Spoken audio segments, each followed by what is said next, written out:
Hey Z-Stars, what's good in the proverbial hood? It's your girl Zara, popularly known as EfikZara, and I'm finally back with another video all about the scalp secrets and how to maintain and bolster your scalp health. Now, this is just part one of my scalp series because we're going to be focusing today on scalp health and hygiene. Now, with that being said, let's get right into the video. But of course, before we do, please be sure to give this video one big thumbs up. It lets YouTube know that you enjoy this type of content. Comment down below. Let me know what struggles you have with your own scalp. Share this video with your friends and your loved ones and anyone who's suffering with any scalp issue. And last but never ever can be least, please be sure to subscribe to my channel and turn your notifications on so you know every time I post a new video. The subscribe button is, of course, down below. Please be sure to also watch the ads all the way through so your girl can get that coin and I can keep pumping out fantastic content for you all. Now, let me stop delaying. Let's get into this video.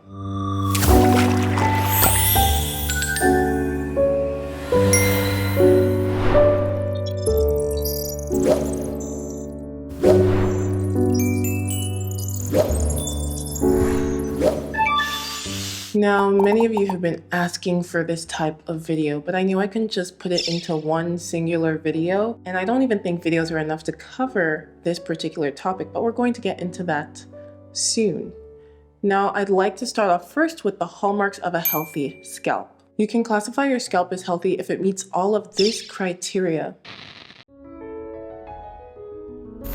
No itching, no redness. The tone of your scalp is consistent. By the tone, I mean the color. In other words, there is no discoloration. Your scalp is not tender or sore to the touch. There are no bumps. The sebum production is balanced relative to your type of scalp, whether that's oily to medium to dry. There are no scales and no flakes. There's no fungal activity, no infection, no sores, no lesions, no abrasions, no swelling, and certainly no pus. Now, another one we can add to this is no hair loss caused by a scalp ailment. Now, for the health and hygiene portion, there are several steps that I like to be very cognizant of to ensure that my scalp is really, really healthy. Now, I'll give you guys a bit of backstory on my scalp so you know exactly where I'm coming from.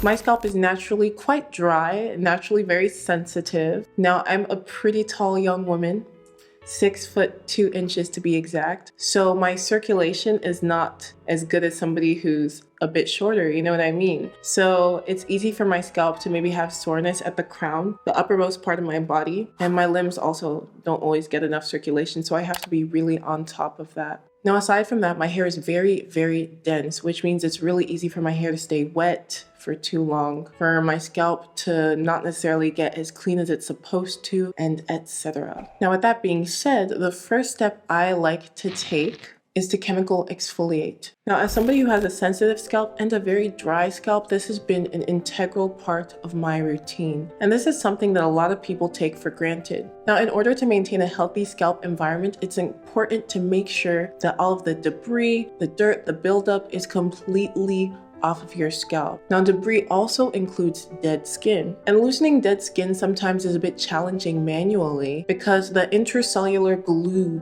that holds the skin together doesn't always loose its hold with water alone. Sometimes you need to add a chemical exfoliant. Even a manual exfoliant doesn't always do the job. Now, as a sensitive scalp individual, my favorite chemical scalp exfoliant is the ordinary glycolic acid toning solution. I'm pretty sure that's the name. I'm gonna put a picture right here so that you all can look at it. And I'm also going to put a link in the description box down below. Now, I use this the day before my wash day to ensure that my scalp is being properly exfoliated.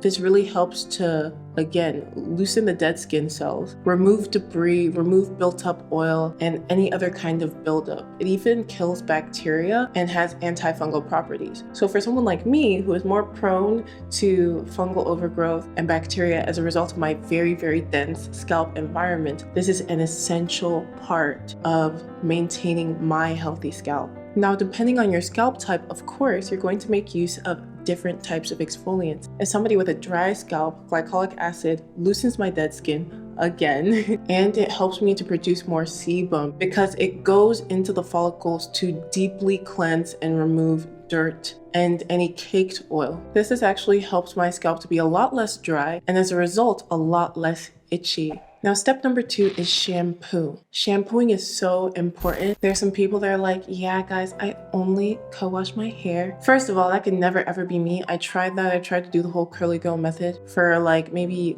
a year or 2 years, 3 years. And my scalp and my hair suffered in ways that I can't even get into. In fact, if you all would like a video about me experimenting with the curly girl method in the very beginning of my hair journey, roughly a decade ago, then please drop some pink emojis in the comment section down below. But that short digression aside, shampoo is extremely important. You're a dirty guy, girl, or non-binary individual if you don't shampoo your hair. Like, you need to shampoo your hair if you want your scalp and your hair to thrive. Now, for me, on wash day, I of course clarify my scalp. The first step of shampooing for me is using either sulfate shampoo or black soap shampoo, because for someone like me, using a moisturizing shampoo on my scalp doesn't really do the trick as much as using a shampoo with potent actives or sulfates to really remove the dirt and debris. There are some shampoos with milder surfactants that will get your scalp really clean, but we'll save that for another video.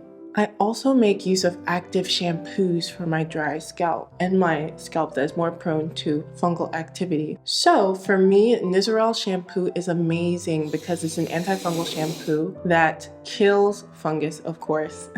I use it every wash day and I leave it on my scalp for 15 to 20 minutes. In fact, you guys want a wash day routine video? If you do, drop some purple emojis down below. Now, there are different types of active shampoos for different scalp ailments, including coal tar shampoo, salicylic acid shampoo, herbal shampoos, and etc. But to really go into detail about that in this video would make it extremely long, which is why I'm actually working on a full scalp manual. Now, the title is still pending, but you all can actually pre-order it for 40% off via the link to the cards above. And then of course it'll be linked in the description box down below. Now, for those of you who have bought my digital products, you've given me rave reviews, which of course you're seeing all around me. Please pause to read. But I'm really pleased with the feedback. Now, for this particular issue for the scalp, which is something I'm really passionate about, a video is not enough to go into detail. So in the scalp manual, not only will I tell you exactly what you need to heal and nourish and bolster your type of scalp, I'm going to teach you how to maintain your scalp. I'm going to teach you how to assess your scalp. I'm going to give you products to use and exclusive ingredients that you won't find in my recipe Bible for your scalp specifically. Now, again, the scalp is really important to me, and I'm very passionate about scalp health. Scalp health is the reason why my hair is flourishing today. Once I cracked the code to my scalp, everything that I've desired with my hair has just been coming to me, and I really give glory to God for that. So again, you all can pre-order my scalp manual, title still pending. It's going to be linked in the cards above and the description box down below. It's going to be with you all within 45 days. But this product is going to be my best one yet, and I absolutely cannot wait to share it with you all. It looks fantastic. Step 3 is to tone, balance, and treat. Now, when I'm talking about toning, I'm literally talking about the kind of toning you would tone your skin. Not the toning of lightening your skin tone to my African women. I'm talking about balancing the pH of your skin. Now, a lot of people omit this step, but your scalp is skin. You need to treat it like your skin. You tone the skin on your face, you moisturize the skin on your face, you protect the skin on your face from the sun. All of those things need to be done to the scalp. Now, realistically, depending on how dense your hair is, a lot of the time your scalp is protected by your hair from the sun, but the hair also needs some protection. If you guys would like to know more about that particular topic, please drop some yellow emojis down below because I can't really include it in this video. I'm already digressing. You guys know I love to talk. But toning and balancing are so important. Treatment of the scalp, especially if you have a scalp ailment, is also extremely important. But even if you don't have any scalp ailments, treatment can be preventative. This is so essential. And I know I'm really being like kind of extra about how I'm trying to express to you all that these things are super important, but it's true, they are very important. I do all of these things and my scalp is singing hallelujah every blessed day, y'all. Now, for me, one of my favorite toners, treatments, and balancers is Sea Breeze, and I'll put the exact one that I use in the description box down below, as well as a picture here so you all can check it out. But I, as a sensitive scalp person, adore this product. Now, especially if you're someone like me who has to exercise to ensure that your body is getting enough circulation, this is a great product to use in between washes to ensure that your scalp environment remains healthy and that there's not bacterial and fungal overgrowth. I use it pretty much every other day, and the way that I use it, well, I mean, why talk about it? Let me just show you all, and I'll give you a cute little voiceover.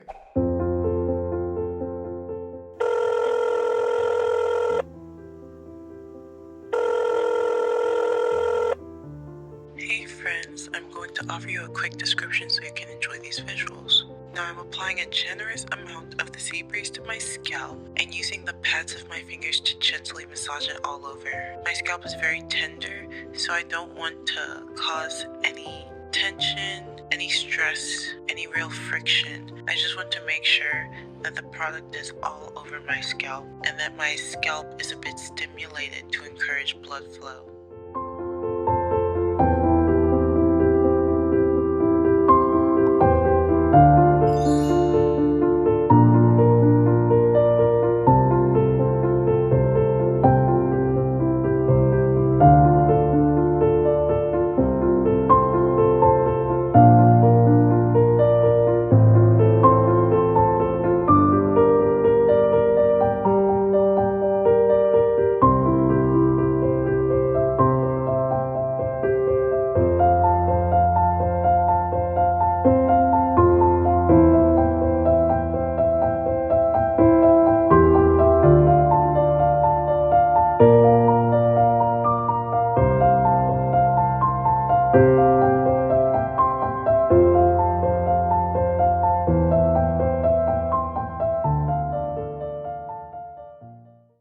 Now, another thing that has been really essential for me, especially when I was dealing with my fungal issues, is Nizoral cream.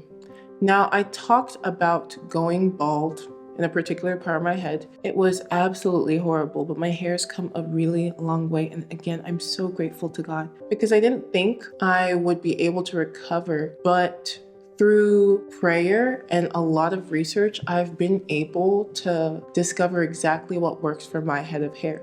If you guys want that backstory, I'm going to link the 2 videos in a playlist via the cards above. You guys can check that out after viewing this video, of course. But again, digression aside, Nizoral cream is amazing. Now, of course, you don't want to abuse it because it is a medicated topical, but you do want to ensure that you're using it to treat the condition that it's assigned to. In Nigeria, which is where I currently am, you're actually able to get Nizoral shampoo and Nizoral cream over the counter. In America, which is where I'm from, you actually have to get a prescription from your doctor. So if you do feel that you have fungal issues, which you can check out those 2 videos, I tell you guys how you can detect that, then please consult your physician and or dermatologist because they're the only people that can truly diagnose you with a fungal issue. There are also herbal treatments that I make use of, in particular rosemary, oregano, nettle, and others. But again, I can't really get into those in this particular video. You'll just have to pre-order my scalp manual, title pending, for the 411 on those ingredients. Now, to be very candid, I use them much more than these store-bought medicated treatments because nature is potent. And when you know how to use nature in its raw form in a safe and effective way, it answers you.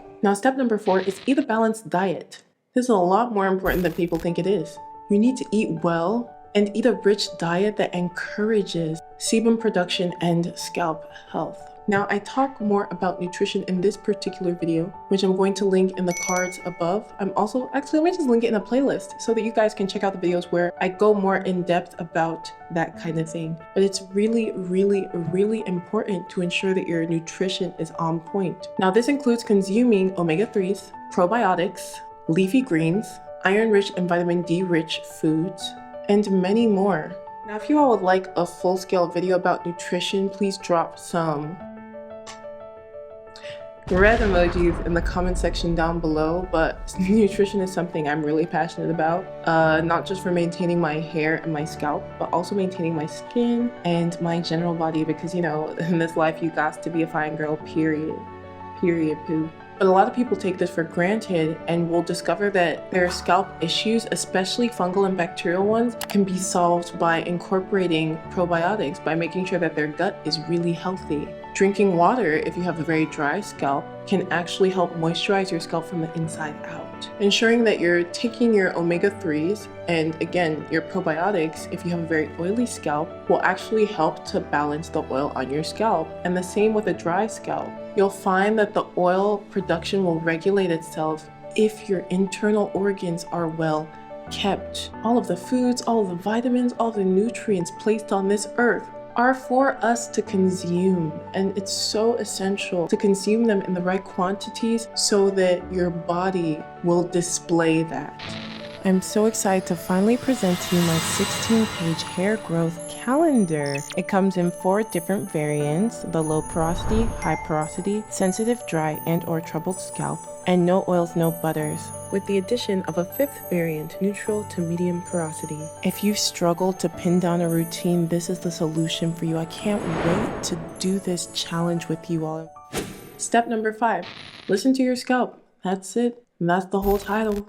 Now I'm just playing, y'all. Obviously, like, there's much more to it, but really listen to your scalp. Your scalp will tell you everything you need to know. If my scalp is a little bit itchy, I'm like, okay, maybe I need to use my Sea Breeze. If my scalp feels a bit sore, like, okay, maybe I'm not exercising enough, or maybe I'm not taking the right vitamins. Maybe I don't have enough iron or vitamin D. If my scalp is discolored, I'm like, okay, I need to go hard, making sure that my scalp is drying properly, really essential to avoid mildew and fungus. And I should probably make sure that I'm applying my Nigerian shampoo evenly and leaving it on for the recommended 15 to 20 minutes before rinsing it off.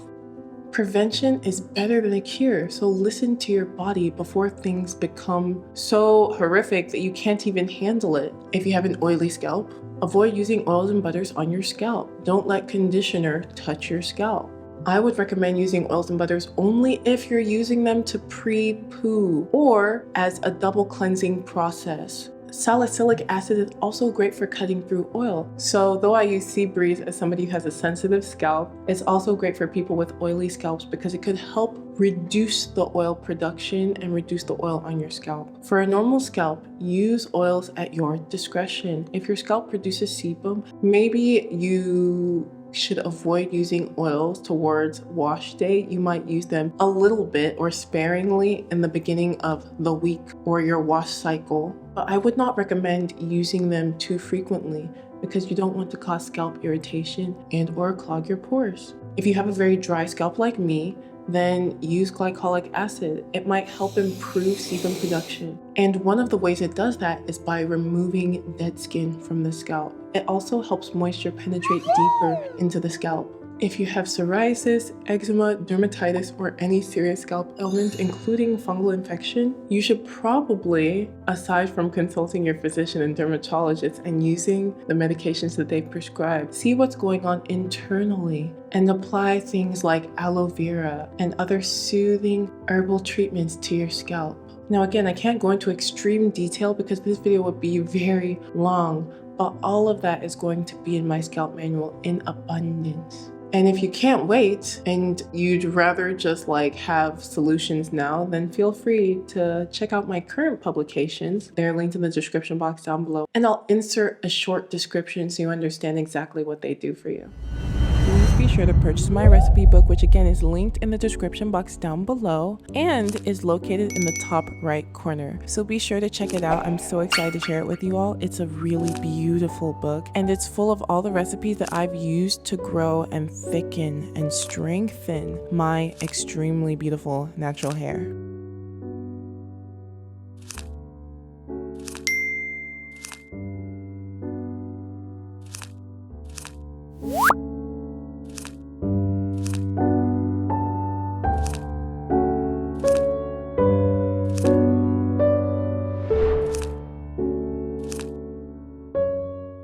Wow, y'all, we've made it this far. Thank you so much for watching. I hope you enjoyed this first part of our scalp health video. I'm really passionate about the scalp and I can't wait to bring you all really incredible literature so that your scalps can be even more balanced, more healthy, more beautiful, more joyful than my own. Thank you so much for watching. I love you all so much and I can't wait to see you in my next video. Ta-ta for now.